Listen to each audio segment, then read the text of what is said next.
Hi, everyone. Welcome back to the channel. Today, I'm talking with Dr. Narissa Bauer. She is a board-certified pediatrician with a specialization in behavioral health and in treating patients who have ADHD. She is also the creator of the course Teach Me ADHD, which you can learn more about on her website. Welcome, Dr. Bauer. Thanks for being here. Thank you for having me. So I want to jump right in. Can you tell me a little bit about what ADHD is and how the diagnosis is made in children? Yes, I love this question. Thank you for asking. ADHD stands for Attention Deficit Hyperactivity Disorder. I will tell you, it is a terrible, terrible label because the name implies certain things. And one of the things that I really think is important for families to understand is that there's so much stigma about it, and it's partly because of the name. So, people who have ADHD often struggle with three things: inattention, impulsivity, and hyperactivity. And it can manifest in various ways and forms depending on the child or teen's age or even adults. It is one of the most common neurobehavioral disorders. And it is something that, I think when kids learn that they have ADHD, there's often a lot of questions because they wonder, did I do something? Does this mean I'm stupid? Does this mean I can't do anything? And the name it says attention deficit. And this is where a lot of parents struggle because they'll often, when they see me, they say, well, my child can focus for hours on Minecraft or, Legos. And yet when I ask him or her to do something over here, it shouldn't take that long. There's big meltdown. And so there's oftentimes a lot of education that's required about how the ADHD brain works. But I do want to always tell parents that having ADHD does not equate with any problems with IQ. People with ADHD are smart, they're creative thinkers. It's just that their brains think and learn a little differently. Now, the diagnosis often requires a thorough history and then input from parents, teachers, or other people in different settings. So, if it's a preschooler, a daycare provider, but oftentimes we need to make sure that we are able to show symptoms in several different environments. But I also like to augment everything that I do with objective testing for ADHD, which it constitutes of a computerized test where we measure symptoms of ADHD in the setting of doing something boring, mundane, non-preferred.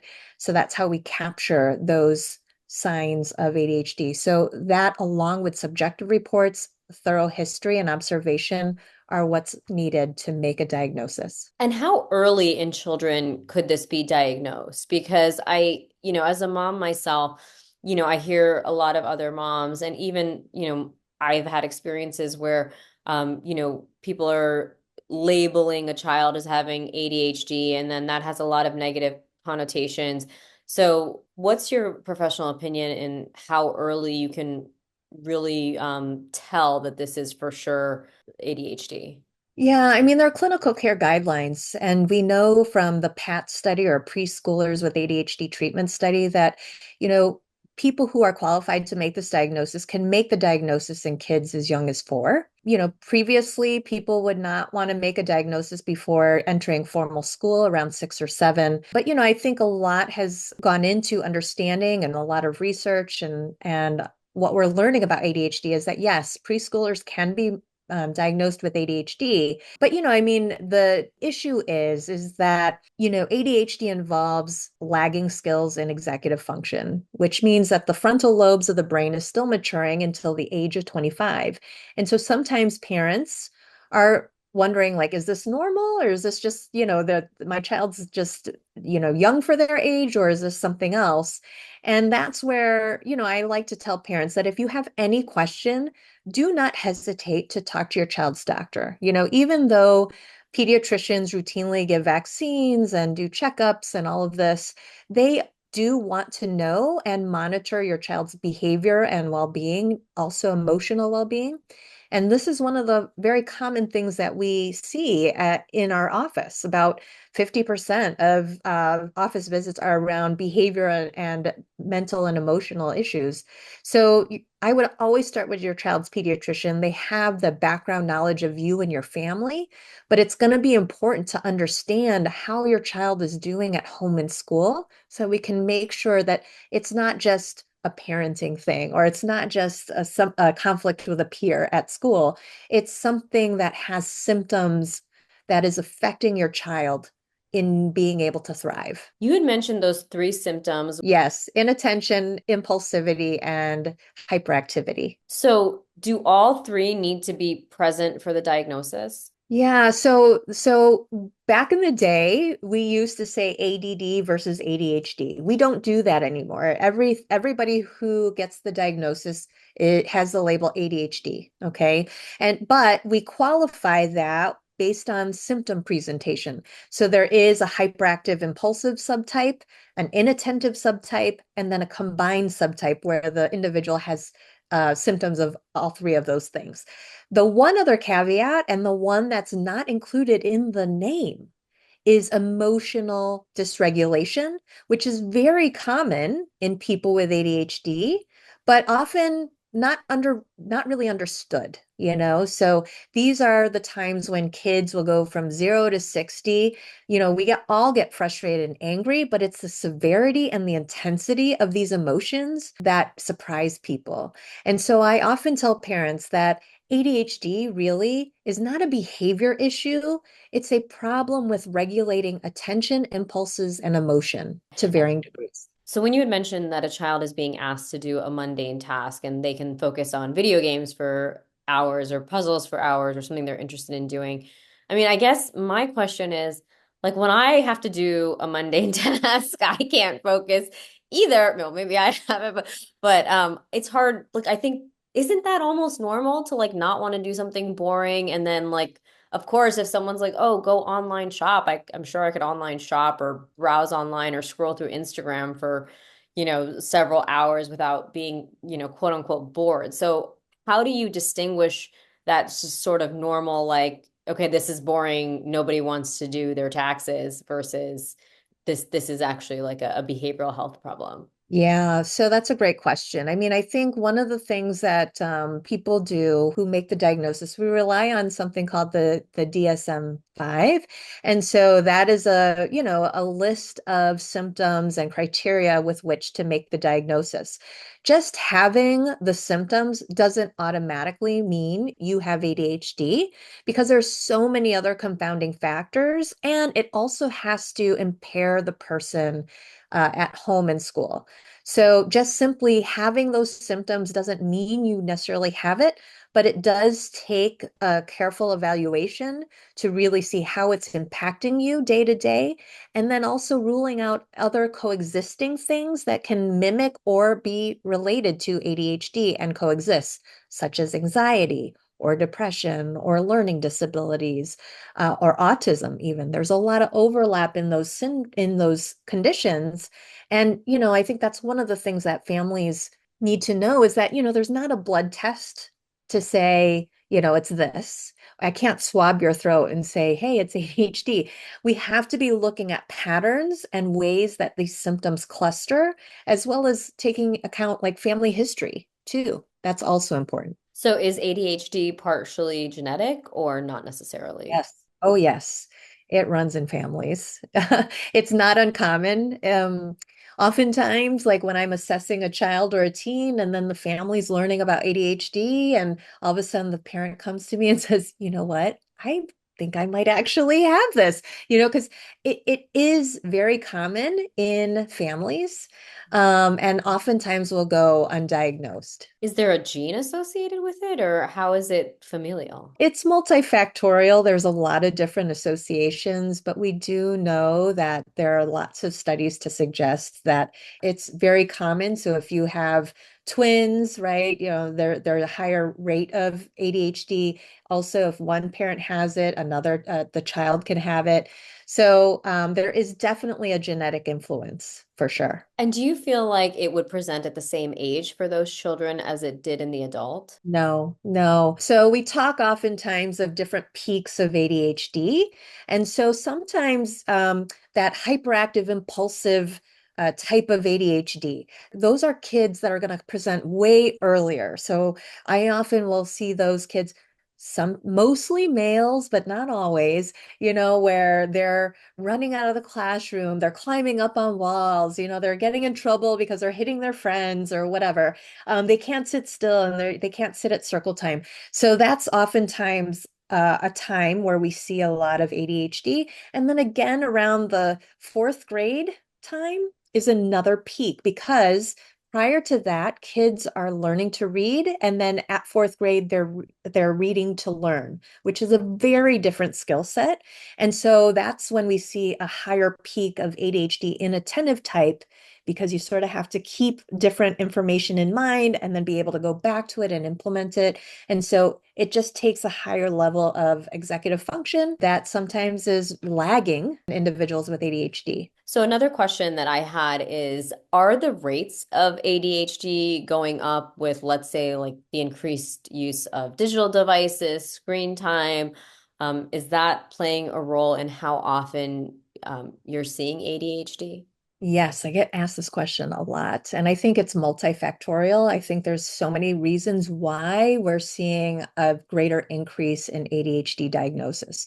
One is, to what you're alluding to, the fact that we live in a digital age where everybody's on screens, there are fast transitions. I mean, those are dopamine hits, every time we get a ding ding or we're collecting this or we're doing that. I mean, those are dopamine hits, and developers of software programmers, they can, those games and all that, they keep you sucked in. Netflix keeps going on for that reason, right? So that's one. But two is, that I think there's also been increased awareness and understanding of what ADHD is. So we're getting better at identifying it. I mentioned that I do objective testing for ADHD. So that helps make sure that we identify it as early as possible, but and accurately also, because again, people can say, oh, you can't pay attention, you must have ADHD. And that's not always the case, right? And then thirdly, there's this discussion about, schools are doing away with recess, we're doing away with the arts, and bigger focus on like academics that are rigorous like this, and just not having kids get outside and be bored and all of these things. So I think it's multifactorial for sure. We are definitely seeing a greater rate of ADHD diagnosis, but it's not just one thing in particular. I think society trends too. But we also, at the same caveat, we have to be careful that we are making careful diagnoses and not calling something ADHD without making sure and going to people who do this a lot to be able to suss out, is it ADHD or is it something else? And how often when patients come to you, is it something else? Like, is that like 5% of the case? Is it 20? Like, how many is it? Yeah, I mean, it's hard to put an exact number. I mean, and again, because my practice, I definitely see a lot of kids with ADHD because that's kind of my specialty area. But oftentimes there is a lot of overlap, let's say, with anxiety and also with autism, as I mentioned, or learning disabilities. So we have to keep that on our radar because these things, again, like I said, there is not like a specific imaging study or something. So we have to be on alert and just kind of monitor how things are going as the child goes through school. How are they functioning? So each touch point is going to be really important to understand what's happening. How are you feeling? How are you doing in school? Are you thriving? What are you struggling with? Because it can give us clues as to something else that can be also going on as well. Would reducing screen time, do you think, be helpful, or specific types of screen time in terms of delaying the onset of ADHD or like a treatment for it, even? I don't think we're able to say that it would delay the onset of ADHD, but it definitely can. We know that moderation of screen time can actually help and not make it worse, symptoms of ADHD worse. And that's one of the things that, with treatment of ADHD, it's going to be important for parents to recognize that it's not just medicine, you know. Medicine is one tool in the toolbox for sure, but it's going to be a holistic approach. So making sure the person with ADHD is sleeping well, is eating well, moderating screen time, moving their body. Those are things that anybody can do to set their brain to function well day in and day out. But again, because people with ADHD oftentimes are terrible sleepers, they have poor time management skills and they have poor time horizons and they think, oh, I can do this later, and then realize, it takes longer than they thought, and then they're up late. I mean, it's a whole lot of different things, not just medicines that we need to be looking at. So on that trend, what are some of the activities that could be really helpful for patients who have ADHD for parents to know about? First of all, I think making sure that we get outside, move our bodies, and really there's a lot of discussion now about mindfulness, right? And people sometimes think of mindfulness and meditation as being one and the same, but I think it's a really important skill that we can start teaching our kids even, just so that they can start slowing down and paying attention, because oftentimes people with ADHD, they have lots of ideas floating in their head and they're not sure which one to pay attention to. But if we can slowly cultivate that in our kids, like just getting outside, taking a deep breath, moving, with the flow of our breathing, stopping, like putting away phones, doing all of that, and just being in the moment will be really helpful to raising that awareness of our actions and our thoughts, right? Because we want to teach kids to be able to self-monitor and self-regulate. And one of those things is just being able to pause and reflect. So that's one of the things. Other activities that parents can get their children involved in, that could be helpful include even things like Taekwondo. I've actually talked a lot to several people who do research in this area, and it's a really nice way to teach self-regulation skills, but also respect and, kind of mindfulness of their bodies. And so that is another nice activity. But then, there are lots of kids who are hyperactive and they need to run off steam, so anything that gets their bodies moving and outside is always going to be a good thing to consider. Hi, everyone. If you've enjoyed this interview thus far, be sure to hit the like and subscribe button below. It not only helps the channel, but helps out all the people that we interview. Thanks for watching. Yeah, that sounds really interesting because when you mentioned Taekwondo and, martial arts, when I had initially put my son into it, it was not really about like self-defense because he's so young. He's like a toddler, Yes. he's 4. It was more about discipline and just sort of teaching him like, okay, like I am actually not your parent right now, like, or, you have to listen to somebody else right now. And that's the main goal of this, is not for you to necessarily learn how to chop a block of wood in half. I don't really care about that. You're 4 years old. But just kind of giving him a sense of like discipline and being able to stay in one place and follow instructions. And so it's interesting that you mentioned that. I want to go back to what you had said about the mindfulness. So as an adult, when someone says that to me, I'm like, okay, I know kind of how to practice it. I'm not very good at it, but I know what I'm supposed to do. How do you encourage that behavior in a 5-year-old or a 6-year-old? Because to me, that seems like, how do I explain it to them?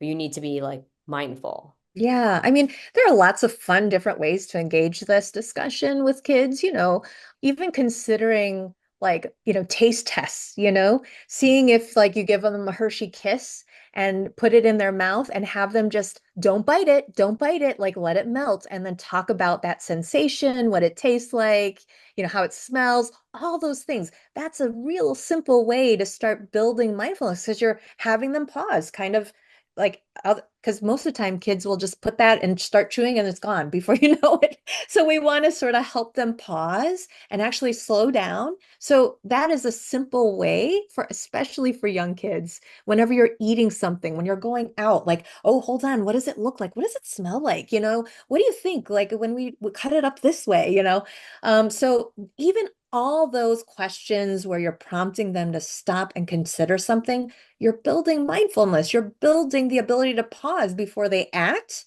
and reflect, right? So it's that simple.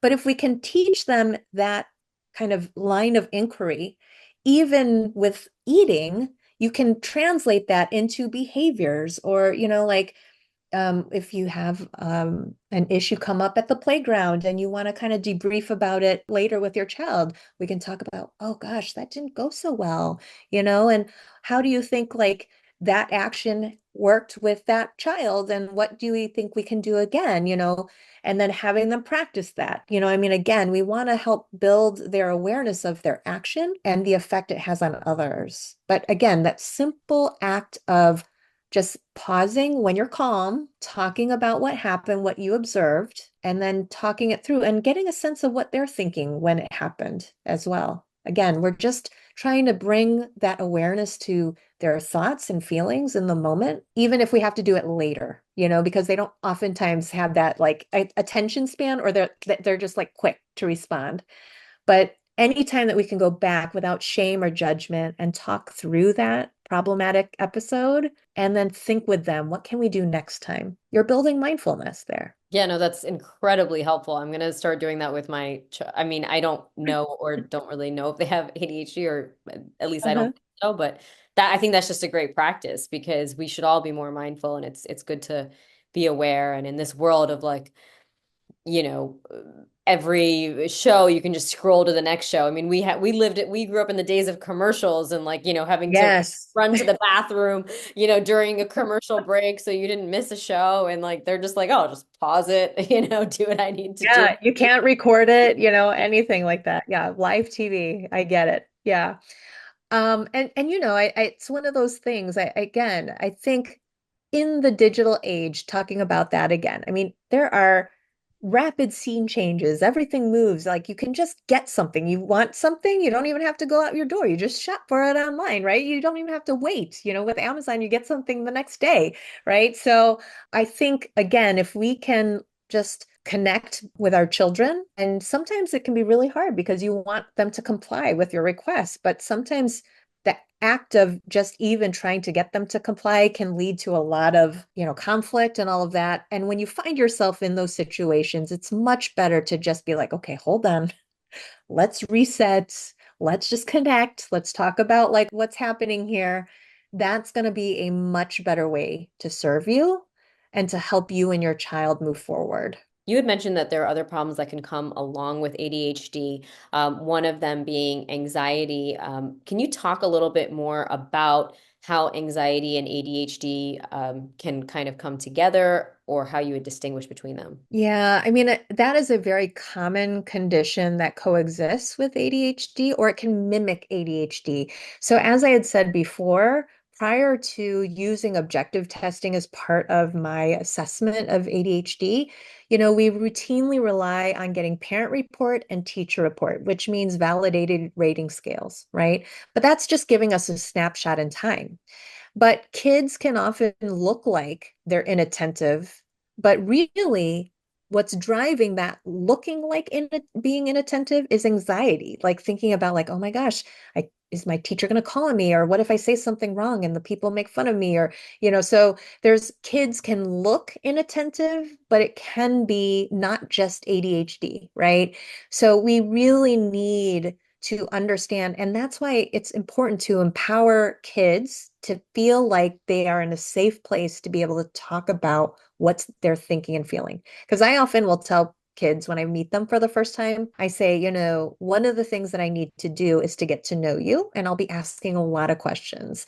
And your mom and dad here can probably answer a lot of those questions for you because they know you and love you and probably know what you're going to say, but only you really know what you're thinking and feeling. And so it's going to be really important for you to try to open up and be as brave as you can be today. So that way we can start that process and be detectives together. I think anxiety is especially in girls and females. We know that in many females, ADHD can be misdiagnosed or diagnosed much later in life because women and girls will be diagnosed first often with anxiety or depression because we can often hide and mask our symptoms of inattention because we're people pleasers and we want, to look like we're doing the right thing. And oftentimes, again, that anxiety can be diagnosed first because we're wanting to, live up to a certain expectation, and to do all these other things. We want to do our best. And again, these are broad generalizations, but anxiety and ADHD often go hand in hand. They often will require different treatments also, but it is the number one reason why ADHD is missed or diagnosed much later. So once a child is diagnosed with ADHD formally through seeing a pediatrician, behavioral pediatrician, an expert in the subject area, what are typically the next steps that will happen for that child's treatment plan? And I know that this comes with a huge caveat. Every patient is individual, but if someone is just looking for a general sense of, well, what happens now? I mean, I think the first question that is on all parents' minds are, oh my gosh, my child has ADHD. We're going to need to talk medicine. And that jump, I understand, because if you're seeing a doctor, that's what we think. You go to the doctor, you're going to get a medicine, right?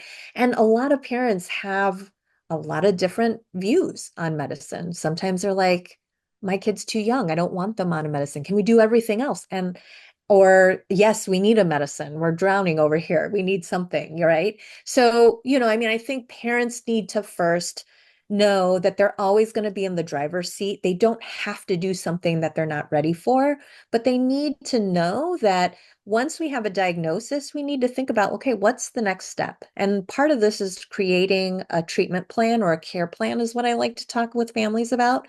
And yes, I mentioned medicine is one tool in the toolbox, but if you're not ready for it, you're not ready for it, right? Because parents will often think, like, gosh, am I making the right choice? I don't want them to be a zombie. I heard lots of bad things about medicine. I don't want them to become dependent on it. There's all these things. And I don't want a child or somebody on medicine unless everybody's on board. Because if you yourself have any reservation and you're asking your child to take a medication, they're going to feel that. They're not going to like it either. So we have to take our time to kind of figure out where you are feeling about medicine, what your partner's feeling about medicine, and what the child's feeling about medicine. Because both you and your husband could be on board with it. But if your child's like, no way, Jose, like we have to start there, right? So everybody has to be on the same page and understand that how medicine would work and what it's supposed to do. Okay. And what to look for. So that's one. We talk about whether or not medicine is something that they're willing to embark on. But behavioral therapy is another thing, right? What are the skills? Because even if we were to start medicine, pills don't teach skills. So, I mean, medication can help decrease the severity, intensity of these core symptoms of ADHD that we've already talked about. But it's not going to automatically teach kids how to organize, prioritize, use their time well, manage their emotions. It's not going to do any of that. We still have to teach those skills. And that's where parents are really important, in that. They can teach, kids look to parents as their first teachers. Your opinion counts. So they're always going to look to you for what to do, right? But sometimes parents may have ADHD themselves. They were raised a certain way. They might not know how to handle it. So working with a therapist or a coach is helpful. So we need to identify, where are those lagging skills? Is it socially? Is it with emotions? Is it with academics? And then find someone who you connect with, who your child connects with, to teach those skills. Third, parenting support. So for you, right? Because kids, their brains are still developing until age 25. We often need to lend our executive function to our children. We need to learn how to stay calm in the moment and model appropriate skills. And, it can be quite frustrating at times. And so parents need support too. And then school accommodations, a 504 or an IEP. These are school plans that can help make sure that children thrive in the school setting and meet their needs, whether that be preferential seating, away from busy areas, getting breaks, using a visual timer, chunking assignments, those kinds of things, versus pullouts or push-in services to help with remediation of different skills. So all of these are important, in addition to then also teaching kids about self-care, like I had mentioned before, eating, sleeping, moving their body, and screen time moderation. All of those things need to be moving the needle so that the person with ADHD is thriving. When it comes to prescription medication, is it always Adderall or are there other choices? Ritalin? I'm not up to date on what the sort of current medications might be if a parent chooses to engage in that. Yeah, so broadly speaking, there are like 39 FDA approved medications for ADHD, so there's a lot. Back in the day, when we were younger, there was Adderall and Ritalin, as you said, but since then, there's been many more different types of medications. In general, the first line treatment for ADHD are what we call a stimulant, of which those two medications are a part of. There are two different classes, and I'm not going to go too far into it, but there's usually a methylphenidate bucket of medicines and then an amphetamine mixed salt bucket of medicines. And then that's usually the first line. So there's many, many different medicines there. Some of the things that I talk to parents about when we're considering medication, once we've gotten over the hurdle of medicine or not, is first of all, can the child swallow a medication? How long do we need the medication duration for? Because there are lots of different formulations of in delivery systems that can impact how long a medication lasts. And then also thinking about, previous exposure to medication and what's been tried. And then there are some kids that just don't tolerate this class of medications, about 10% of kids. And so we sometimes have to go to non-stimulant medications, which work differently.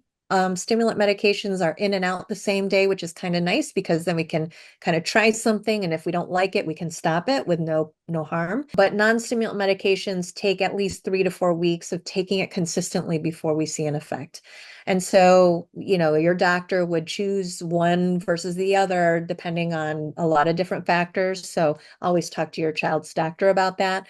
But there are lots of options now. So help me understand this because I'm wondering if other people watching have the same question. How does something that is a stimulant help with a problem of hyperactivity? I'm so glad you asked that question because that is a very common question. So, a stimulant medication, which I said is the first line treatment for medication choices, because ADHD is a difficulty with executive function in the frontal lobe. Okay. And there have been a lot of studies to suggest that people with ADHD have limited amount of dopamine and norepinephrine. These are two neurotransmitters that are responsible for helping us sustain focus and also feel good and all of that.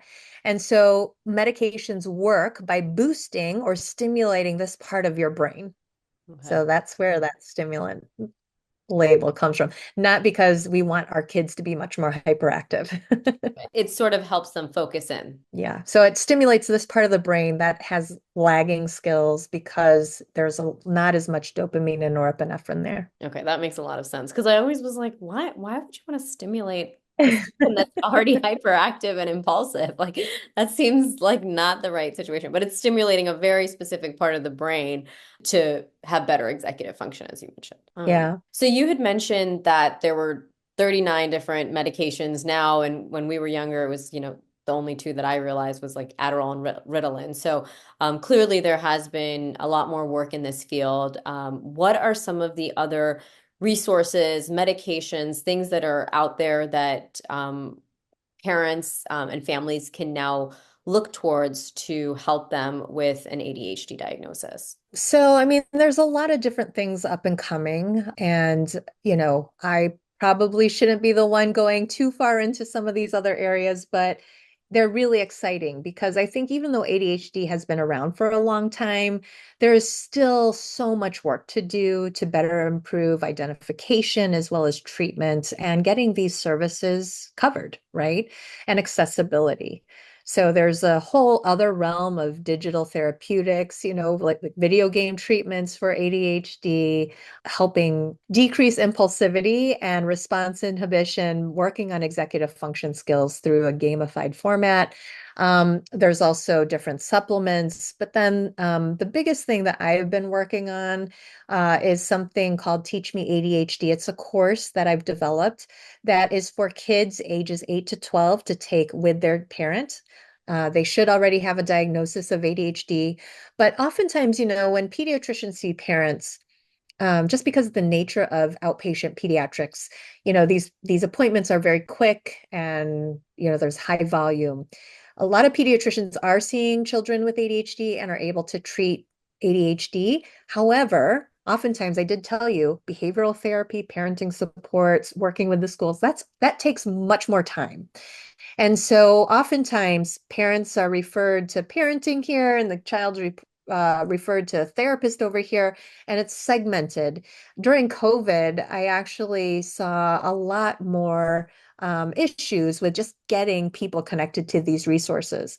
So I sort of developed this class called Teach Me ADHD, as I said, for kids to take with their parents because we were social distancing and we couldn't leave our homes anyway. And so the idea here is that kids and parents become detectives at the All Deeds Help Detective Agency. It's an 8-week interactive course on Zoom, and you take it with other kids and families so that kids can see that they're not unlike other kids. Nobody goes up to other kids saying, "Hey, I have ADHD. Do you?"